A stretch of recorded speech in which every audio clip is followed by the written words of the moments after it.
오늘 우리에게 주신 하나님 말씀 같이 봅니다. 고린도전서 11장 1절에서 16절까지 말씀입니다.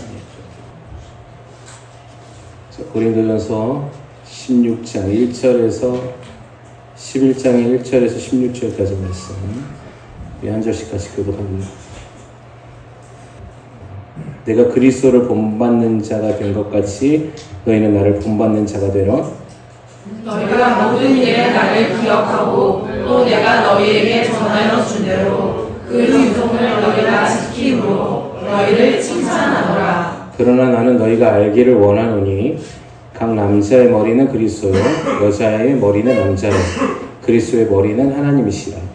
우리는 여자로서 머리에 무엇을 쓰고 그러나 이거는 하는 자는 그 머리를 욕되게 하는 것이요 물은 여자로서 머리에 쓴 것을 벗고 기도나 예언을 하는 자는 그 머리를 욕되게 하는 것이니 이는 머리를 민 것과 다름이 없음이라. 만일 여자가 머리를 가리지 않거든 깎을 것이요 만일 깎거나 미는 것이 여자에게 부끄러움이 되거든 가리지니라. 남자는 하나님의 형상과 영광이니 그 머리를 마땅히 가리지 않거니와 여자는 남자의 영광이니라. 남자가 여자에게서 난 것이 아니요 여자가 남자에게서 났으며 또 남자가 여자를 위하여 지음받지 아니하고 여자가 남자를 위하여 지음을 받은 것이니 그러므로 여자는 천사들로 말미암아 권세 아래 있는 그를 그 머리에 붙이니라. 그러나 주 안에는 남자 없이 여자만 있지 않고 여자 없이 남자만 있지 아니하니라.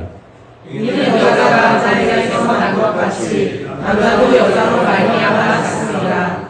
그리고 모든 것은 하나님께서 났습니다. 너희는 스스로 판단하라. 여자가 머리를 가리지 않고 하나님께 기도하는 것이 마땅하냐? 만일 남자에게 긴 머리가 있으면 자기에게 부끄러움이 되는 것은 본성이 너희에게 갇히지 아니하느냐. 만일 여자가 긴 머리가 있으면 자기에게 영광이 되나니 긴 머리는 가리는 것을 대신하여 주셨기 때문이니라. 논쟁하는 생각을 가진 자가 있을지라도 우리에게는 하나님의 모든 교회에는 그런 자가 없느니라.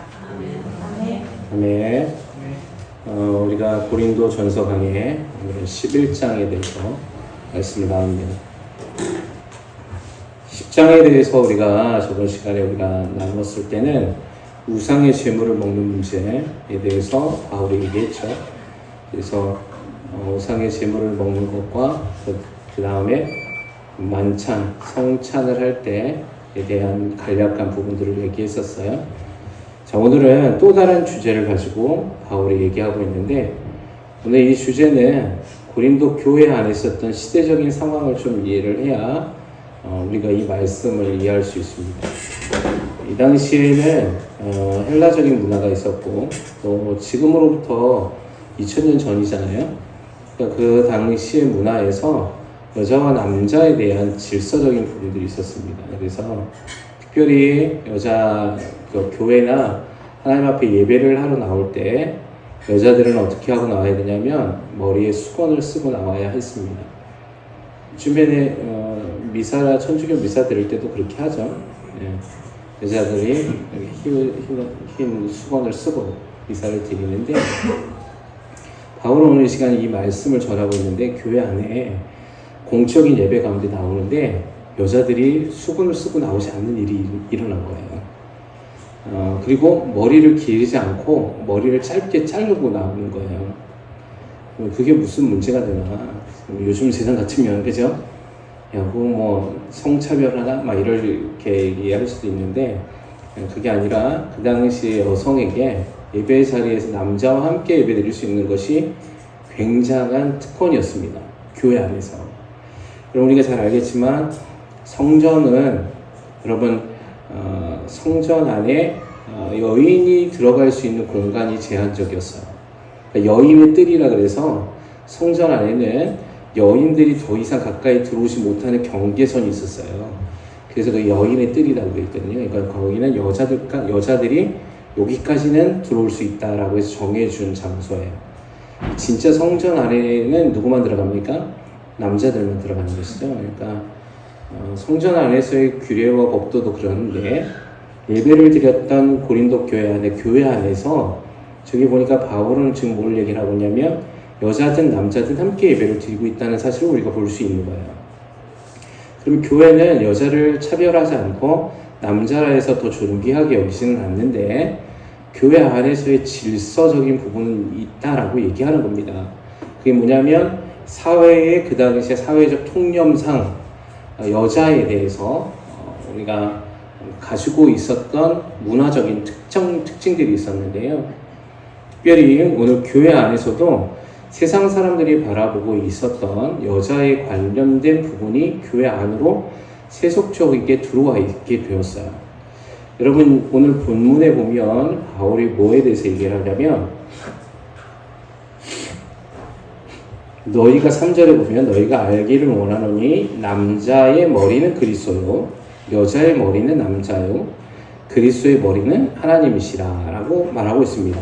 그러면서 물은 남자로서 머리에 무엇을 쓰고 기도나 예언을 한 자는 그 머리를 욕되게 하는 것이요 물은 여자로서 머리에 쓴 것을 벗고 기도나 예언을 하는 자는 그 머리를 욕되게 하는 것이니 이는 머리를 민 것과 다름이 없습니다 라고 기록하고 있습니다. 그러니까 남자가 하나님 앞에 예배를 하러 나갈 때에 머리에 무엇을 쓰면 된다 안 된다?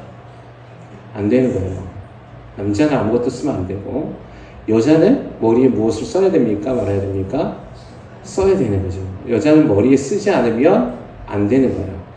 그리고 여기 또 하나는 여자가 머리를 민 것은 수치였다는 겁니다.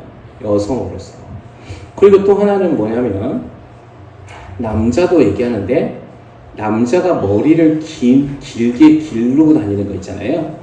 이것이 하나님의 본성에서 어긋나는 일이다. 이렇게 얘기하고 있습니다. 그래서 우리는 하나님의 창조의 원리 안에서 여기 보면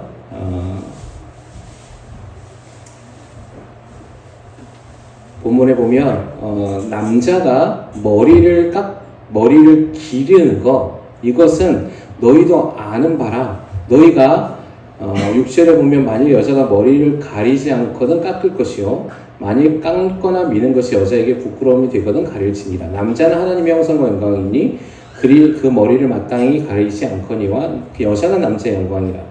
그리고 계속해서 말하면서 남자가 머리를 기른 것은 너희의 본능 안에서 긴 것이 옳지 않다는 것을 너희가 안다라고 얘기하고 있는 거예요. 무슨 말이냐면 하나님이 남자와 여자를 창조하셨을 때 여자는 여자의 모습에 본능과 본성을 주셨고 남자는 남자의 모습 가운데 본능을 주셨어요. 본성을 창조할 때부터. 그래서 예전에 보면 우리가 머리를 막 이렇게 기르고 다니는 남자들 보면은 어떻게 생각했습니까?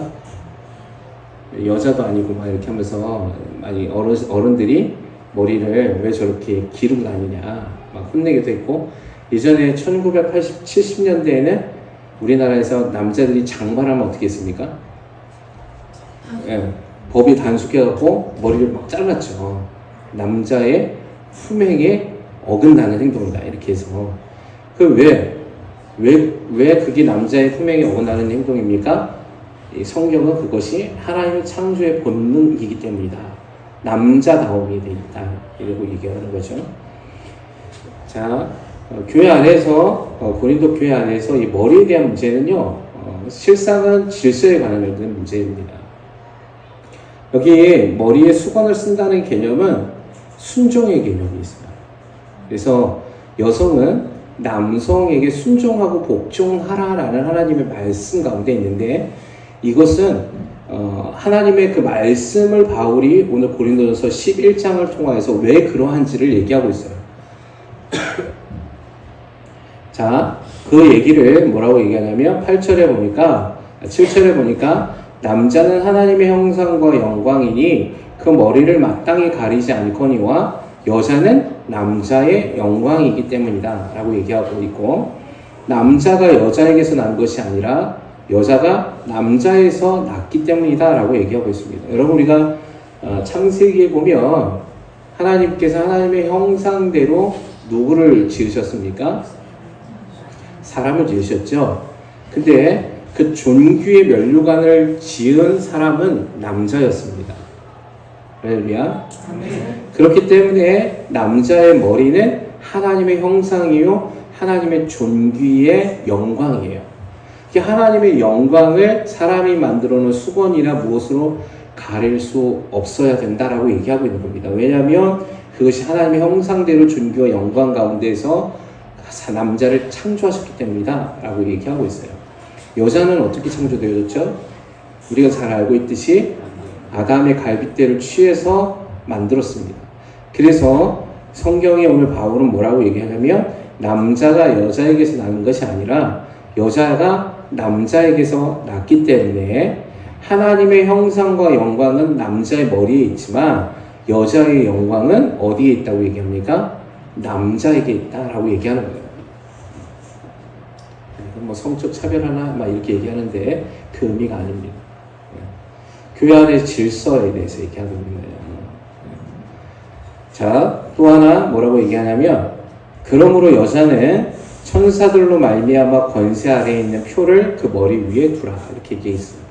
이게 뭐냐면 여러분 천사들이 있어요. 지금 믿으십니까? 아멘. 지금 예배 가운데도 천사들이 있어요. 아멘. 이 천사들이 하는 일들이 있어요. 때로는 천사들이 뭘 하냐면 우리를 돕기도 해요. 우리를 지켜주기도 해요. 그러나 또 다른 천사는 뭘 하냐면 예배 가운데 하나님께 영광을 올려드리는지를 보고 있어요. 네. 그래서 그 천사들로 말미암아 여자는 뭐 하라는 겁니까? 표를 그 머리 위에 두라. 뭐냐면 하나님께 예배를 드릴 때 여자가 머리에 수건을 쓰지 아니하면 그것은 하나님 앞에서 옳지 않은 일이니 그걸 누가 보고 있다는 겁니까? 천사들이 보고 있다는 거예요. 그래서 여자들은 반드시 머리 위에 수건을 쓰라. 그래 덮으라. 그래서 그로 말미암아 천사들이 그것을 보고 하나님 앞에 영광을 올려 드릴 수 있도록 해라 라고 얘기하고 있다는 것이죠. 지금은 이게 이때 당시에 헬라 시대의 문화 때문이었어요. 문화. 예, 문화적인 거. 지금은 그렇게 하지 않죠. 그런데 문화적으로 우리가 수건을 쓰든 안 쓰든 그거는 없어졌지만 질서는 있어요. 질서는. 교회 안에 질서가 세워져야 돼요. 가정 안에서도 질서가 세워져야 돼요. 예전에는 가정에 요즘에는 학부모라고 얘기하잖아요. 예전에는 뭐라고 했습니까? 학부형이라고 되어 있습니다. 학부형. 학부형이 뭐죠? 아버지가 없으면 그거를 부모와 같은 역할을 누가 한다는 겁니까? 장남이 한다는 거예요. 그래서 학부형이라고 그랬어요. 이 말이 지금 없어져서 어떻게 했어요? 학부모가 됐죠. 그러니까 부와 모가 자녀를 책임진다. 근데 예전에 그게 이 말이 바뀐 게 얼마 되지 않았거든요. 그래서 학부형들 모이세요 막 이렇게 했어요. 그러니까 이게 뭐냐면 예전에 우리가 1980년대, 90년대까지만 해도 이 사회적인 통념에서는 남자가 머리다라는 개념을 갖고 있는 거예요. 이런 것들을 무시할 수 없었거든요. 교회 안에서의 질서도 마찬가지인데 여러분 바울이 얘기하는 남자와 여자 그리고 그 여자의 영광과 남자의 영광이 무엇인지를 우리가 바로 알아야 합니다. 그래서 가정에서 남편의 영광을 아내들이 묵살하면 안 돼요. 할렐루야. 아멘을 크게 하셔야 돼요. 여러분 가정 안에서 남편은 머리입니다. 아멘이세요? 아멘. 그 남편이 어떠했든 간에 가정 안에 질서들을 세우셔야 돼요. 그걸 아이들에게 가르치셔야 돼요. 근데 요즘은 가정에서 제일 최고 권위자가 누굽니까? 아이들이 됐습니다. 여러분 아이들이 가정에서 최고의 머리가 되지 않기를 주님의 이름으로 소망합니다. 아멘. 이거는 가정이 다 무너지는 거예요. 내 남편을 아내가 존중해 줘야 돼요. 왜? 오늘 성경이 얘기하고 있잖아요. 하나님께서 남자를 하나님의 형상대로 지으셨기에 남자의 영광은 그 머리에 있다. 그래서 여자가 수건을 써야 하는 건 남성에게 순종하고 복종하는 의미가 있어요. 그래서 성경에 처음에 하나님께서 말씀하실 때 남자에 대해서 말씀하시고 남자는 평생 가정을 책임지고 일해야 되고 여성은 남편을 바라고 아이를 양육하는 일을 해라 이렇게 얘기했거든요. 어쨌든 물론 이런 얘기를 한다고 해서 또 여러분 남자가 머리 여자보다 높이 있다 이 얘기하는 건 아니에요. 그러나 질서를 지켜야 된다는 건 있는 거죠. 그러면서 뭐라고 얘기합니까? 그 다음에 11절에 보면 그러나 주 안에는 남자 없이 여자만 있지 않고 여자 없이 남자만 있지 아니하니라. 이는 여자가 남자에게서 나는 것 같이 남자도 여자로 말미암아 났습니다. 그리고 모든 것은 하나님에게서 났도다 라고 얘기하고 있습니다. 그러니까 이 얘기만 하면 또 남자들이 여자 위에 있다고 착각할까봐 바울은 정확하게 얘기한 거예요. 먼저 남자가 났지만 그 남자는 누구에게서 났냐? 여자에게서 났다는 거죠. 예. 그렇기 때문에 남자와 여자를 차별하는 것은 아니지만 그 가정이나 교회 안에서의 질서와 권위는 세워야 된다는 것입니다. 이게 올바로 설 때 여러분 자녀들이 하나님을 따르고 하나님 앞에 순종하게 돼요. 여러분 자녀들이 하나님을 잘 못 믿는 아이들이 있어요. 그거 보면 대부분 엄마가 아빠를 무시하거나 가정 안에서 아빠가 권위자의 위치에 있지 않을 때예요. 네. 그래서 마음대로 막 합니다. 하나님 믿는 것도 마음대로 해요. 그래서 자기가 믿고 싶으면 믿고 말고 싶으면 말아요. 자기가 중심이니까. 요즘은 다 그렇게 키워요. 그게 문제가 되는 거거든요. 그래서 모든 아이를 훈육할 때는 성경에는 보면 누가 훈육하라고 되어 있냐면 아버지가 훈육하라고 되어 있습니다. 그 아버지의 훈육을 따라서 아이를 양육해야 해요. 그러니까 이 말은 뭐냐면 아빠가 뭐 그냥 가서 막 아이를 혼내라는 개념이 아니라 가정의 훈육의 기준을 아버지가 세우는 거예요. 그리고 아내인 어머니도 거기에 동의해야 해요. 그리고 하나님의 말씀대로 아이를 양육해야 되는 것이죠. 교회 안에도 마찬가지입니다. 교회 안에서의 질서가 있어요. 하나님은 무질서의 하나님이 아니거든요. 그렇기 때문에 교회 안에서의 그 질서, 오늘 고린도 교회 안에서 이런 무질서가 있기 때문에 고린도 교회 안에서 바울은 여자들에게 그 질서를 잘 지키라라고 얘기하고 있는 겁니다. 여자들이 말을 많이 하지 말아라 라고 하는 이유가 여기 있었어요. 여자들은 그냥 입을 다물고 있어라 이렇게 얘기했거든요. 교회 안에서의 권위와 질서가 무너지면 교회로서의 하나님 나라가 올바르게 세워지지 않습니다.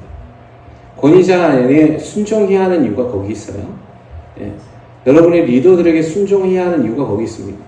근데 이게 잘못되니까 어떤 교회들은요, 자기가 좀 기도 좀 했다고 리더니 질서니 권위니 다 무시해요. 여러분 진짜 기도 많이 해갖고 은사 받고 영성 있는 사람은 뭘 할 수 있어야 돼요? 순종할 수 있는 거예요. 예.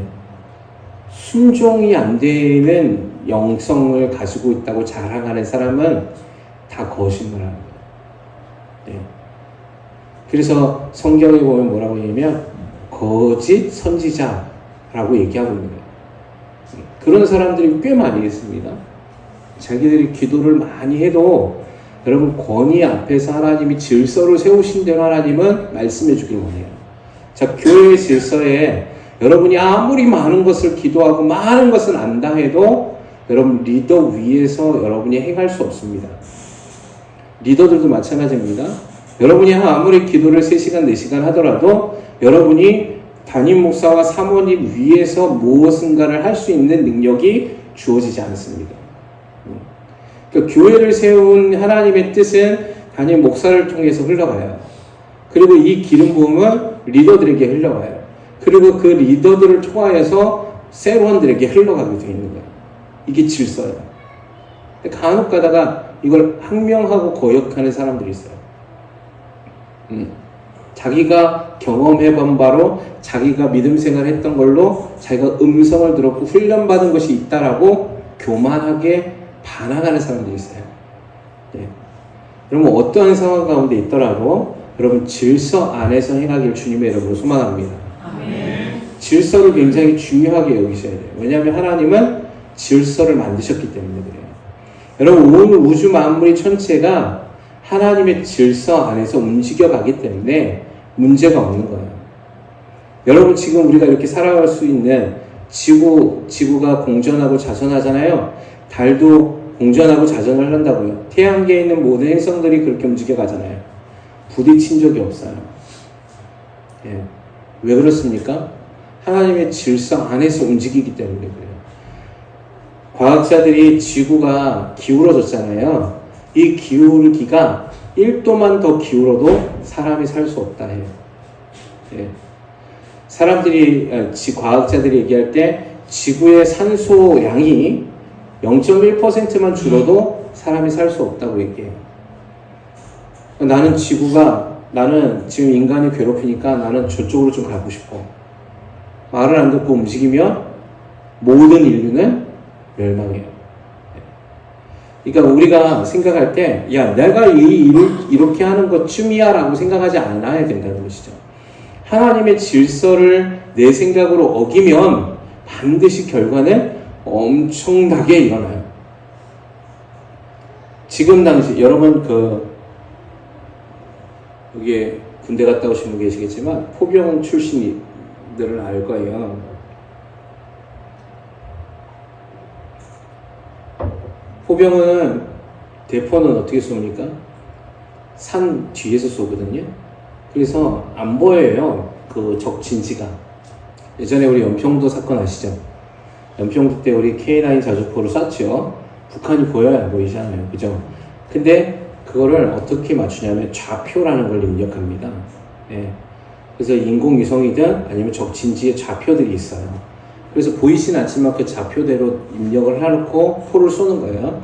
그러면 그 좌표의 진지에 떨어져요. 정확하게. 근데 이게 0.1mm라도 좌표가 잘못되잖아요. 그럼 떨어질 때 여러분 그 오차는 0.1mm가 아니에요. 예. 수십 미터, 더 나아가 수백 미터의 오차가 생겨요. 이해하셨죠? 0.1mm의 각도를 약간 틀다고 해서 0.1mm가 틀리는 게 아니라는 거죠. 똑같습니다. 하나님의 질서 안에서 우리가 한번 요거 정도는 괜찮겠지라고 질서를 어기잖아요. 그거에 대한 대가는 엄청나요. 예. 여러분의 가정 안에서 가정이 잘 되려면 어떻게 해야 된다? 예, 남자인 머리 대신 남편을 존중해야 돼요. 할렐루야. 그게 아이들을 잘 양육하는 거예요. 남편 무시했던 아내들이 회개하길 주님의 이름으로 소망합니다. 예. 남편 밥 잘 차려주길 바랍니다. 예. 남편이 뭔가 이렇게 요즘은 반대가 돼가지고 남편들이 아내 눈치를 보고 사는 세상이에요. 그렇죠? 서로 눈치를 보면 안 되겠지만 남편이 아내들의 말에 꼼짝을 못해요. 그렇게 되면 안 돼요, 사실은. 예. 남편의 말에 아내가 동의하시고, 그리고 남편은 아내를 사랑하고, 아내는 남편을 신뢰해야 돼요. 그래서 여러분, 밥을 먹을 때도 마찬가지예요. 아이들 밥은 차려주는데 남편 밥 안 차려주잖아요? 회개하셔야 돼요. 아멘 하세요. 여러분, 내 아이 옷 사는데 남편 옷 안 사주잖아요? 회개하셔야 되는 거예요. 내 아이는 막 좋은 명품 메이커 사주면서 남편은 네가 알아서 사 입어라. 그리고 저는 남편에게 막 막말하지 않게 주님의 이름으로 소망합니다. 어디 머리에 막 막말해요. 그렇죠? 그러면 아내가 남편을 기를 팍 죽여놨는데 이 사람이 밖에서 일을 할 때 기가 살겠어요?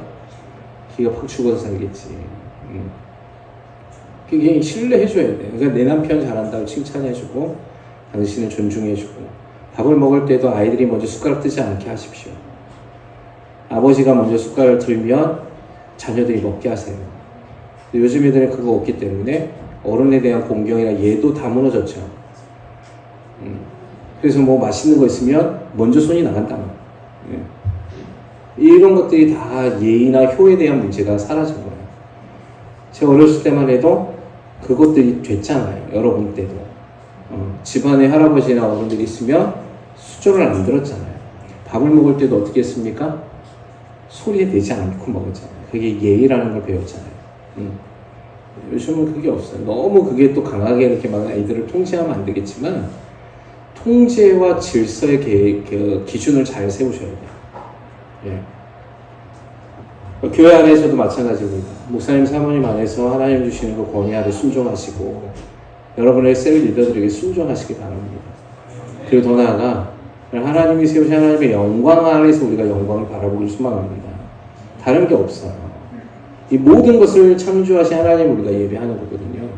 여러분, 교회에 나와서 여러분이 여러분의 목적을 이루기 위한 수단으로 예수 그리스도를 사용하지 않길 바랍니다. 여러분, 우리는 그걸 이루기 위해서 이 자리에 나와 있는 게 아니에요. 우리는 오늘 이 시간 나를 구원하신 예수 그리스도를 예배하기 위해서 나온 거예요. 예. 교회를 다니는 목적도 마찬가지예요.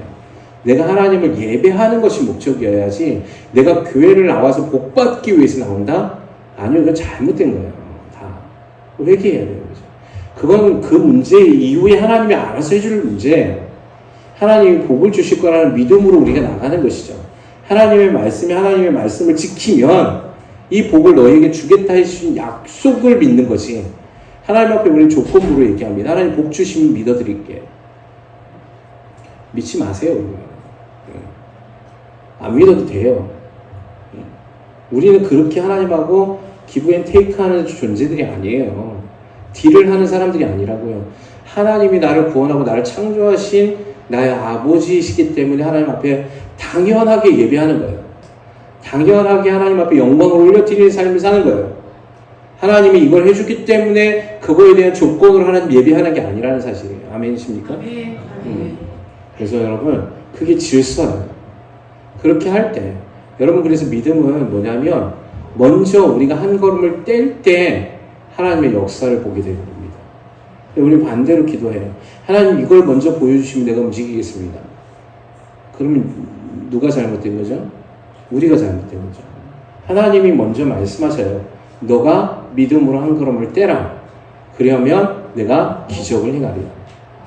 이게 하나님 질서예요. 여러분, 이 질서를 잘 아시면 믿음 생활을 하는 데 있어서 어렵지 않게 합니다. 근데 자꾸 이 질서를 무시하고 내가 배운 질서를 적용하려고 하니까 하나님의 말씀과 부딪히는 거예요. 하나님의 말씀과 충돌이 일어나는 것이죠. 그래서 삶이 잘 안 되는 거예요. 0.1mm 오차가 생겼는데 나중에 나의 삶의 문제는 막 10m, 20m의 문제들이 막 생겨나는 거예요. 그리고는 나는 잘했다라고 생각해요. 아니요, 잘 못하고 있는 거죠. 왜냐하면 하나님의 질서를 무시했기 때문이에요. 하나님 무질서를 싫어하세요. 그래서 여러분, 교회 안에서 이 질서, 오늘 바울이 그 얘기를 하는 겁니다. 그렇다고 누가 높고 낮음이 아니라 질서 안에서 서로를 사랑하고 서로를 존중하라고 얘기하는 겁니다. 그래서 가정 안에서도 남편을 머리되게 예수 그리스도의 머리된 것 같이 존중하고, 남편들은 어떻게 해야 된다 그랬어요? 예수님이 교회를 사랑하신 것 같이 아내를 사랑하라. 그래서 여러분, 아내에게 사랑한다, 사랑의 표현을 남편들은 많이 해야 해요. 그리고 그 아내를 사랑해 주셔요. 네. 이 세상에서 단 하나밖에 없는 내 아내를 사랑해 줄 사람이 남편밖에 없어요.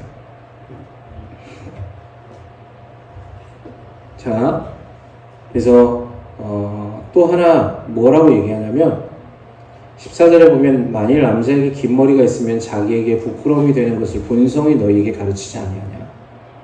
그러면 이게 하나님이 창조하신 본성을 거역하고 거꾸로 가지 않기를 주님의 이름으로 소망합니다. 세상은 근데 자꾸 이거를 거꾸로 가죠. 남자가 여자와 같이 됐죠. 남자들 화장하죠. 남자들 막 옷 입고 다니는 게 여자 같아요. 머리도 막 길어요. 남자인지 여자인지 알 수가 없어요. 여자도 마찬가지예요. 남성화돼요. 여러분, 여기서 머리를 깎지 말라 그랬거든요. 이 당시에 머리를 깎는 것은요, 여자에게 부끄러움의 상징이었어요. 자기를 가려야 하는 게 머리라고 그랬거든요, 몸을. 근데 머리를 깎는데, 이때 당시에 머리를 깎는 사람은 누구나 그랬냐면 창녀들이나 그렇게 했어요. 근데 교회 안에서 창녀들이 하는 것처럼 머리를 깎고 교회에 나와 앉아 있는 거예요. 세상의 문화를 세상 속에서도 하지 않는 일들을 교회 안에 있는 고린도 교회 여성들이 하는 거예요. 그리고 머리에 수건도 안 쓰는 거죠. 그러니까 바울이 볼 때 이거는 하나님 앞에 범죄하는 일들이었거든요. 남자도 마찬가지예요. 남자가 머리를 기는 것 자체가 우리 번성에서 용납이 안 돼야 돼요. 예. 근데 남자들이 막 머리를 기르고 앉아있다. 이건 하나님 앞에 그 질서를 무시하고 자기가 원하는 바를 추구해 나가는 죄를 짓는 거와 마찬가지거든요. 교회 안에서도 마찬가지고 지금도 마찬가지예요. 남자는 남자가 하나님 주시는 기능들이 있고요. 여자는 여자가 해야 하는 기능들이 있습니다. 여자가 해야 할 기능을 남자가 할 수 없어요. 남자가 해야 할 기능을 여자가 할 수 없어요. 여러분 남자가 애 낳을 수 있어요? 없어요? 없어요. 이거 하나님 창조하시는 질서 안에 있는 거예요. 여자는 혼자 아기를 낳을 수 있어요? 없어요? 없어야 돼요. 근데 요즘 어떻게 해요? 인공 수정해갖고 남자가 없이 애를 임신해요. 이런 일들을 하면 안 된다는 거죠. 남자가 여자가 돼서 성전환 수술을 해요. 이거 잘못된 거예요. 또 이것도 영상 나가고 또 누가 태클 걸 수도 있어요. 근데 아니요, 맞는 말을 해야 되죠. 그죠? 우리는 하나님 안에 하나님 창조의 질서대로 가야 되는 것이죠. 그래서 여러분이 하나님 안에서 본성, 양심이라는 것이 있습니다. 그래서 여러분이 알아요. 내가 이 일을 해야 하는지 말아야 되는지 알아요.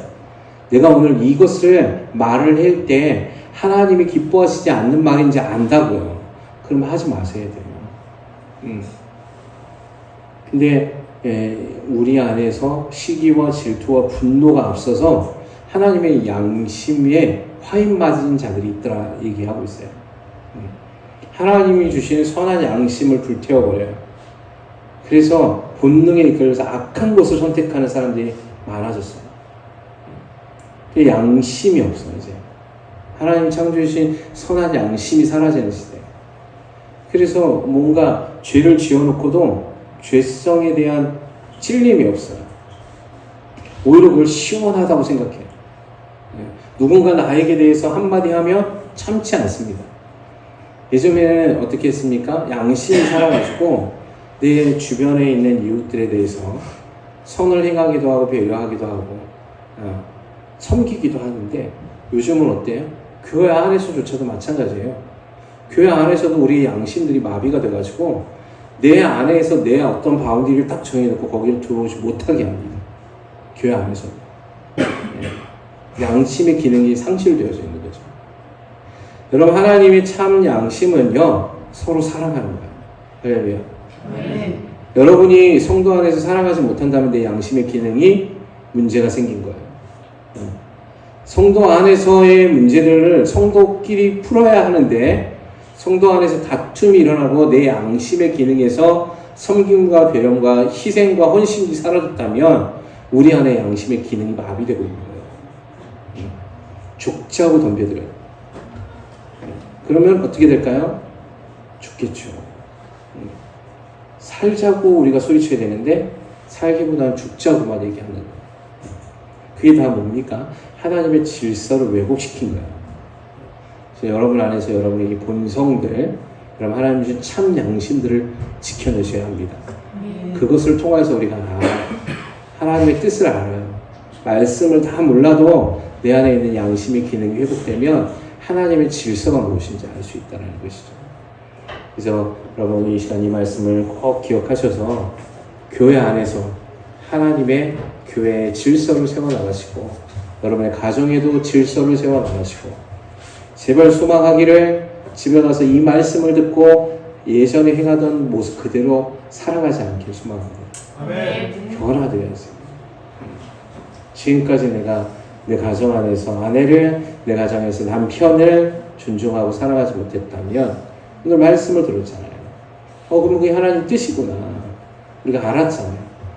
참으로 놀라운 기적은 이 말씀을 듣고 저 문을 나가면 다 잊어요. 죄를 짓고 살아요. 이제 기적이다. 그게. 기적이 날마다 일어납니다. 하나님 주시는 기적이 일어나야 되는데 그래서 여러분 오늘 시간에 꼭 이 말씀 기억하셔서 정말 중요한 말씀 드렸는데 하나님의 질서를 파괴하지 않기를 주님의 이름으로 축원합니다.